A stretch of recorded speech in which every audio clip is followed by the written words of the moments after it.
POM nomor 6 tahun 2020 tentang pedoman teknisi cara distribusi obat yang baik. Prinsip umum, CDOB bertujuan untuk memastikan semua kegiatan distribusi dilakukan secara konsisten dan menjaga kualitas serta integritas obatnya. Bangunan dan peralatan harus dirancang untuk memenuhi mutu, keamanan, dan kebersihan. Operasional atau pelaksanaan teknisi industri CDOB bertujuan untuk memastikan bahwa seluruh kegiatan penanganan dan pendistribusian obat dilakukan secara terkendali dan konsisten, sehingga menjamin identitas, mutu, dan keamanan tetap terjaga sejak diterima hingga di tangan pelanggan. Fasilitas kesehatan yang berhak, adapun terkait dokumentasi CDOB yang bertujuan untuk menyediakan catatan lengkap, akurat, dan dapat ditelusuri untuk setiap kegiatan distribusi obat untuk memastikan transparansi dan pertanggungjawaban dalam seluruh rantai pasokan. Pertama-tama masuk pada landasan teori, yaitu Peraturan Pemerintah Nomor 51 Tahun 2009 tentang Pekerjaan Kefarmasian. Peraturan pemerintah ini mengatur tentang berbagai kegiatan kefarmasian mulai dari pengadaan, produksi, distribusi, hingga pelayanan sediaan farmasi. Peraturan pemerintah ini mewajibkan pekerjaan kefarmasian hanya dapat dilakukan oleh tenaga kesehatan yang memiliki keahlian dan kewenangan yang sesuai. Tujuannya untuk memberikan perlindungan kepada pasien dan masyarakat dalam memperoleh atau menetapkan sediaan farmasi dan jasa kefarmasian, serta memberikan kepastian hukum bagi pasien, masyarakat, dan tenaga kefarmasian.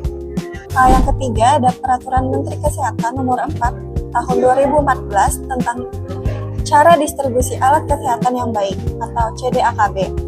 Peraturan Menteri Kesehatan Republik Indonesia Nomor 4 Tahun 2014 ini mengatur tentang cara distribusi alat kesehatan yang baik, yang merupakan pedoman nasional yang mengatur tata cara distribusi alat kesehatan agar keamanan, mutu, manfaat tetap terjamin sampai ke pengguna.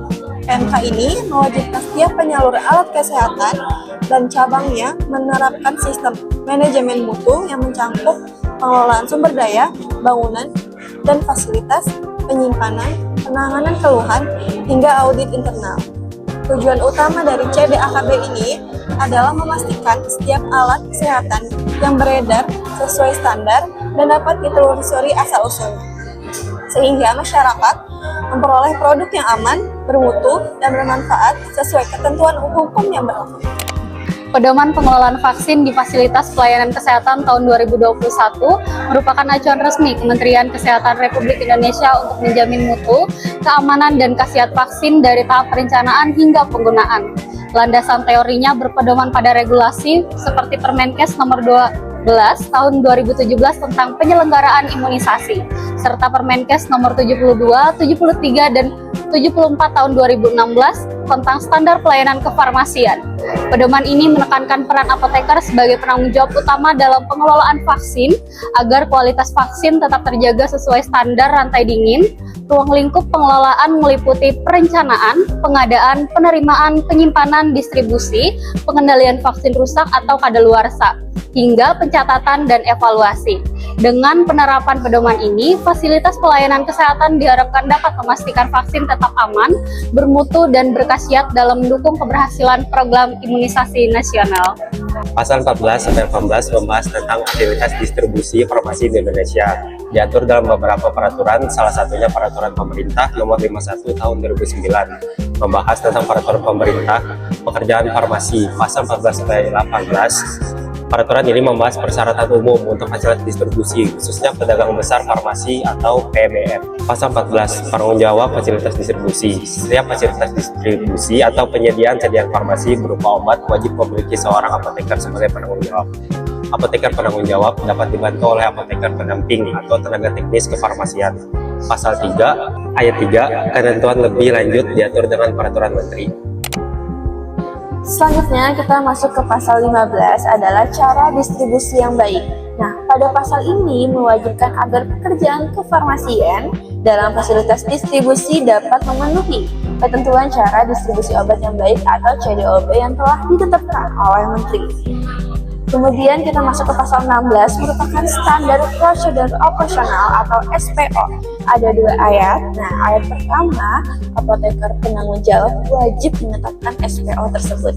Kemudian ayat kedua, SPO harus dibuat secara tertulis dan diperbarui secara terus-menerus sesuai perkembangan ilmu, pengetahuan, dan juga teknologi.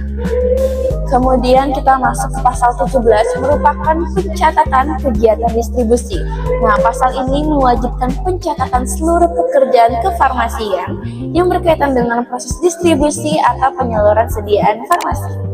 Selanjutnya ada pasal 18 tentang pengembangan ilmu, pengetahuan, dan teknologi di mana tenaga kefarmasian yang bekerja di fasilitas distribusi wajib mengikuti perkembangan ilmu, pengetahuan, dan teknologi di bidang distribusi atau penyaluran. Baik, selanjutnya ada Peraturan BPOM nomor 6 tahun 2020 tentang perubahan atas Peraturan Badan Pengawas Obat dan Makanan nomor 9 tahun 2019 tentang pedoman teknis cara distribusi obat yang baik. Di mana cara distribusi obat yang baik atau CDOD adalah pedoman yang menetapkan standar dan produser dalam penyimpanan, pengangkutan, dan penyaluran obat agar mutu, keamanan, dan khasiat obat tetap terjamin dari produsen hingga ke fasilitas pelayanan kefarmasian. CDOD bertujuan untuk memastikan agar obat tidak rusak, tercemar, atau palsu selama proses distribusi. Distribusi dilakukan oleh pihak yang memiliki izin dan kompetensi sesuai peraturan BPOM. Pedagang besar farmasi yaitu PBF adalah badan usaha yang memiliki izin untuk melakukan kegiatan seperti pengadaan, penyimpanan, dan penyaluran obat dalam jumlah besar. Kemudian kepada pihak yang berhak seperti apotik, rumah sakit, klinik, dan lain sebagainya. Lanjut ke tanggung jawab PBF, yang pertama ada penyimpanan. Gudang harus bersih, rapi, memenuhi syarat suhu dan tata ruang, serta bebas hama. Obat disimpan terpisah dari produk lain agar tidak terkontaminasi. Kemudian pencatatan dan pelaporan, seluruh transaksi dicatat secara transparan dan dilaporkan termasuk retur, obat kadaluarsa, dan penarikan obat. Kemudian kita lanjut ke penyaluran obat, hanya disalurkan kepada pihak berizin seperti PBF lain, apotik, rumah sakit, puskesmas, klinik, toko obat. Obat keras disalurkan berdasarkan surat pesanan apoteker.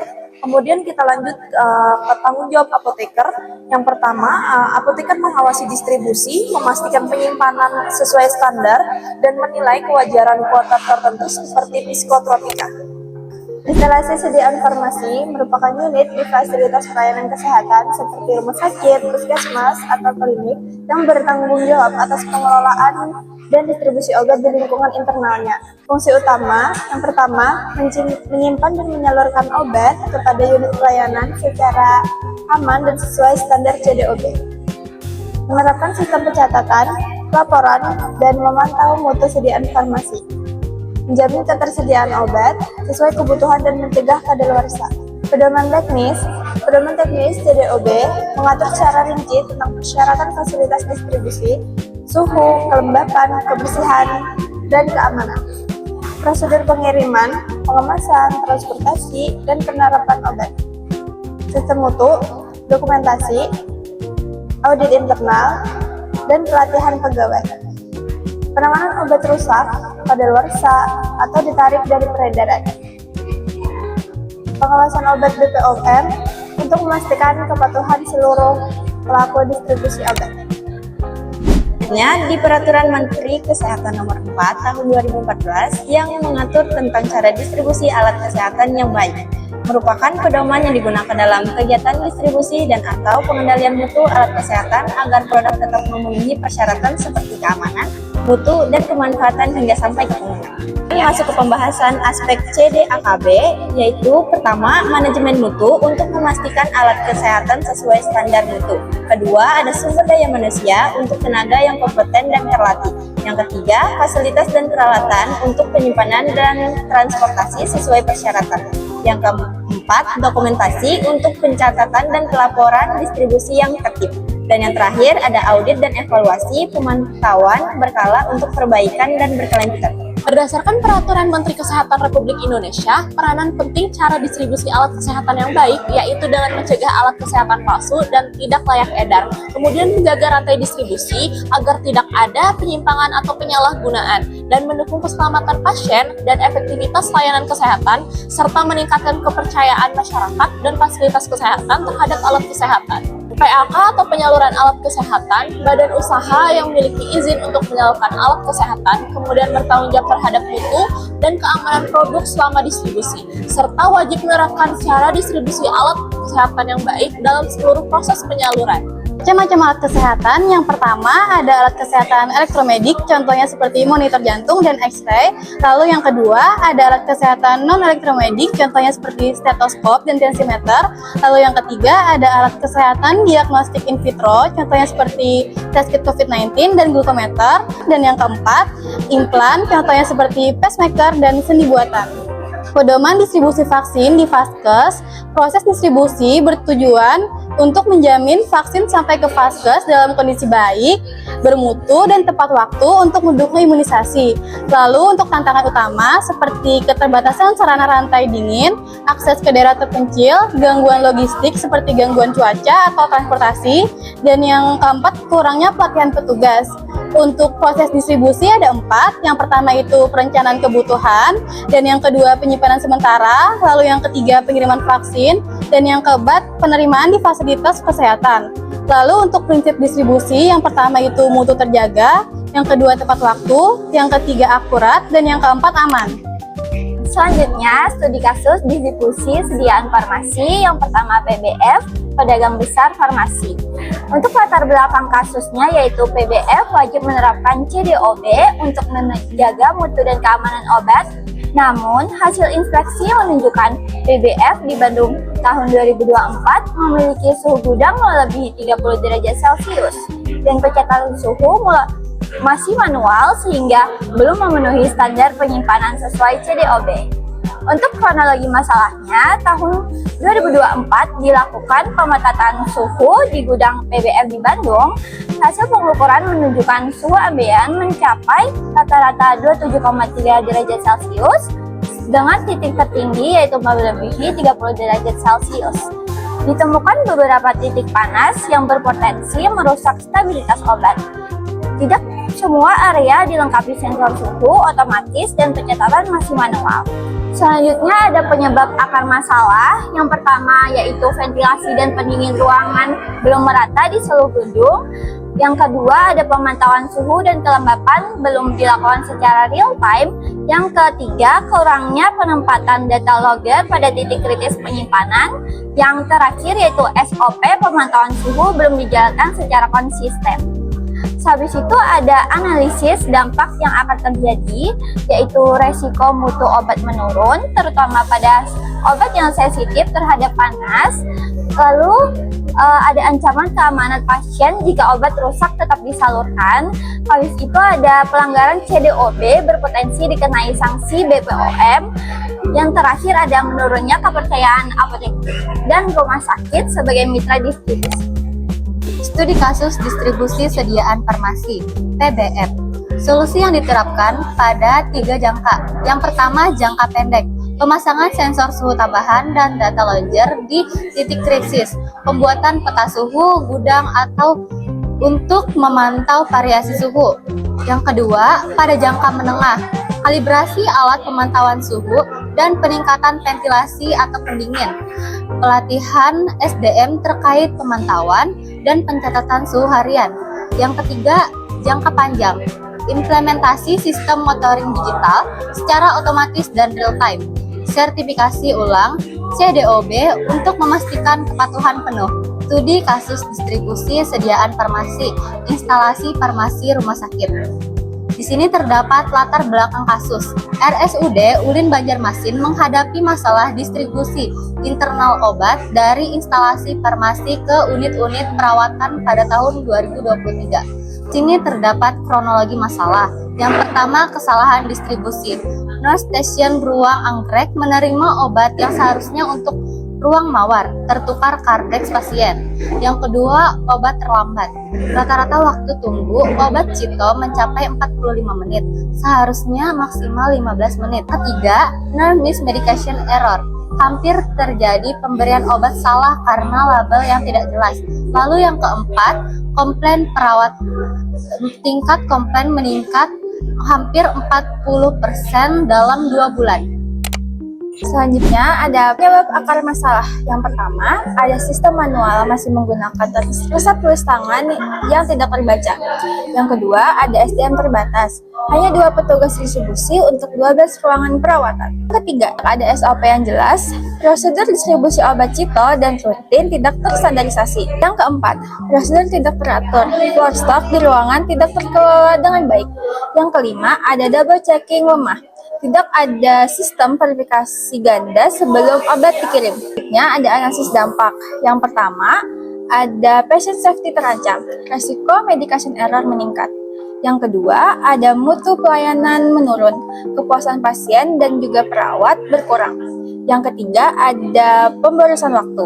Perawat harus bolak-balik ke farmasi. 4. Resiko hukum. Potensi tuntutan jika terjadi kesalahan yang fatal. Solusi yang diterapkan rumah sakit untuk mengatasi masalah distribusi internal obat, rumah sakit menerapkan 3 solusi utama. Yang pertama ada perbaikan sistem manual dan SDM. SOP distribusi obat Cito direvisi dengan target waktu kurang lebih dari 15 menit dan mengirim rutin 3 kali sehari.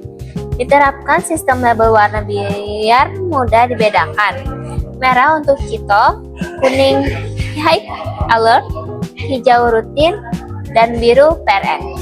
Ditambahkan 2 asisten apoteker untuk shift sore dan malam supaya pelayanan tetap terjaga. 2. Digitalisasi dan otomasi proses. Penerapan sistem resep elektronik CPOE untuk menghindari kesalahan bacaan resep. Sistem unit dose dispensing mengemas obat per pasien dan barcode. Jadi bisa dilacak secara real time lewat dashboard farmasi. Yang ketiga, teknologi canggih untuk efisiensi. Penggunaan automated dispensing kabinet ADC di ruang perawat, aksesnya pakai ID dan password, dan terhubung langsung ke stok farmasi. Sistem pneumatic tube untuk krim obat Cito hanya butuh 2-3 menit, jadi waktu tunggu jauh lebih cepat.